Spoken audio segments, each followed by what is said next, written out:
Манас үчүлтеген ар тараптан изилдөө жана жайылтууга арналган Кыргыз Республикасынын президентинин жарлыгынын алкагында Манас улуттук академиясы жана Кыргыз радиосу руханий өзөк долбоорун сунуштайт.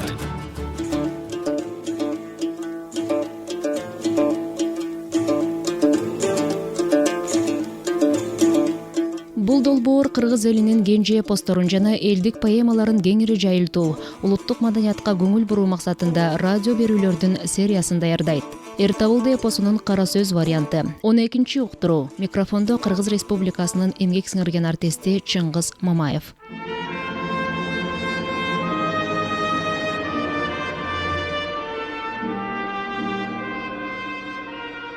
Жыйырма чагында баарын жылас кылаары маал экен. Бери жактан санап олтурсак 43 экен алар жак. 43 бирдей кызыл моюн таптагы жаш балдар экен. Кийгендери чопкуттон, артынканы ок, баарсыз жалын чок экен. Мактап салды дебеген. Урсаат берсең каным, ушуну менен кетейин. Бөөдө өлүм болбойм, бөтөнчө өлүп калбаймын. Карсамдагы жан керек, каным, мында тура албайм. Кессең башыбыз, алсаң атыбыз мына. Бул элди айдап жүрүп, далайды кырып жибердиң. Ачкадан өлмөк болдук. Жаныбыз араң турат. Такыр кырып салсаң дагы бул сөзүмдөн кайтпаймын. Кары калтаң ушинтип кебин айткан соң, калмактар кошулуп, коштоп кетти. Коркуп турган немелер кордугун айтып башташты. Улуу кичи дебей баары уруксаат сурап, чуу түшүп жатышты.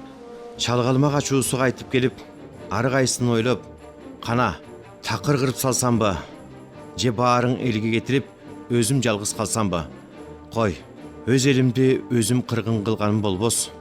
Чал чабырын кетирип жиберип, тандап алып калып, табылды менен кармашайын деди.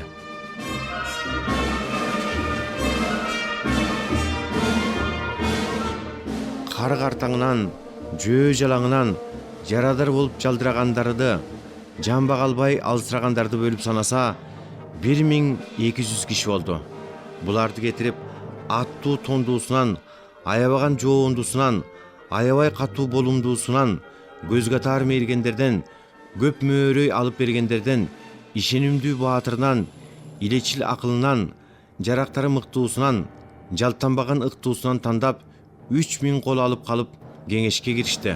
Таң атканча жамгыр мөндүр жаап, күн бүркөлүп, көгүм тартып чүмкөлүп, шыбыргактап басылбай, жылдыз көзү ачылбай, жыйналган калмак үйүлүп түнөдү. Чалгалмак 3000 колун көчүрүп, кара тоону түптөп барып конду.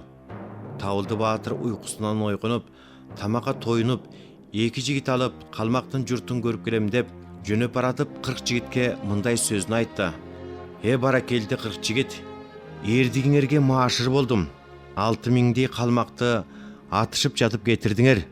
Сайганыңарды сулатып, чапканыңарды кулатып, калмактын айласын курутуп, жаккан отун өчүрүп, жаткан жеринен көчүрдүңөр. Таң атканча жол чалып, көзүңөр уйку көрбөй, үйдөн чыкканы атыңарды жайдактап, бел чечпей алыңар кетти. Куртайдан кысыремди арба катап, дагы бир семиз тайды кошуп соёлу. Чатыр тигип, калмактын дайыны жок болсо, бул жерге 3 күн жаталы. Казөрдөгү көп экен, тамашага баталы. Ат өргүтүп эс алалы, элге кабар салып, бүтүн көчүрүп алалы. Жай калган бул кара сазды жайлоо кылып салалы. Калмактар ушул бойдон жоголсо, жай ичинде камынып, чалгалмак көздөй барып, башынан бузук бу арамды бейпайга салалы.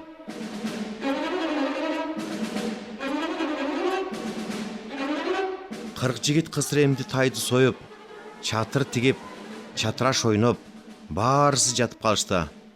Таң сүргөн кезде Табылдынын элинен 500 киши келип калды. Аксакал уста сөз сурап олтурду. Жанакы болгон иштин баарын айтып беришти. Баштан аяк сөзүн угуп, Табылдыга жана 40 жигитке ыраазы болду. Жылкыны жыйнап, калмактан түшкөн аттарды санап көрсө, ээр токумду ат 300, ээрсиз ат 1800, баардыгы 2100 ат экен. Аксакал уста кубанып, баракелде балдарым, алам деп келип алдырат деген ушул, чабам деп келип чалдырат деген ушул балдарым, эми кетели деп Табылдыга кеңеш салды. Табылды менен Элдияр бул сөздөргө көтөрүлүп кетип, карыя устага мындай дешет: Аяш ата, жол ачылып турганда ардаган жолду бузбаңыз. Быйыл бул жерге силерге жайлоо болот. Жакадан элди көчүрүп келиңиз. Балгартты бойлоп жеткирип, чалкайып жата бериңиз. Мал болсо семирсин. Өзү жеткен жылкыны алып барып ора кылбаңыз. Калмактын атын бөлүп алып, менин калган жылкымды кара сазга жайып салыңыз. Үлүш берип, бээ союп, кийик атып, куш салып, өзүнчө жалгыз кам болуп жата бериңиз. Мен болсо 500 кошун алайындагы менден качкан калмактын аркасынан барайын.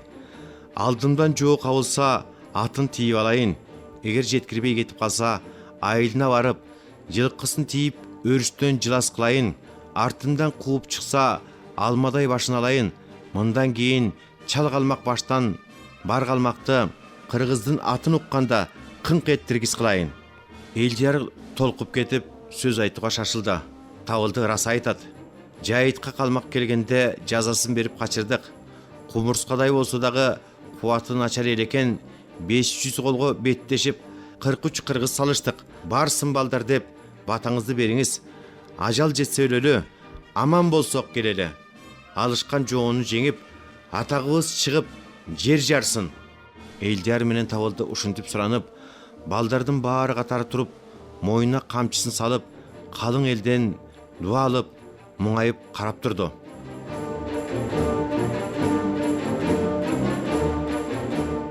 Табылды баштап 40 жигит бата сурап турганда, уста карыя мындай деген жооп берет: Рахмат балдарым, жүрөккө тилекке жеттиңер. Бирок менин айтаарым, бул сапар үйгө баргыла. Эл ичинде карлар бар. Калың элди чогултуп, калкка кеңеш салгыла. Баарыңар кан суюк эр жүрөк жаш балдарсыңар. Элге барып, көбүрөөк кошун алгыла. Чал калмакты чабуу үчүн оболу чалгын чалгыла. Жаштык кылып ээликпей, жасоону калың тапкыла. Сураганыңар чын болсо, менин тилимди алгыла. Уста карыя ушинтип сөзүн бүтүрдү. Табылды Элдияр эрмек жана 40 жигиттин шагысынып, бизди дагы эле бала дейт турбайбы?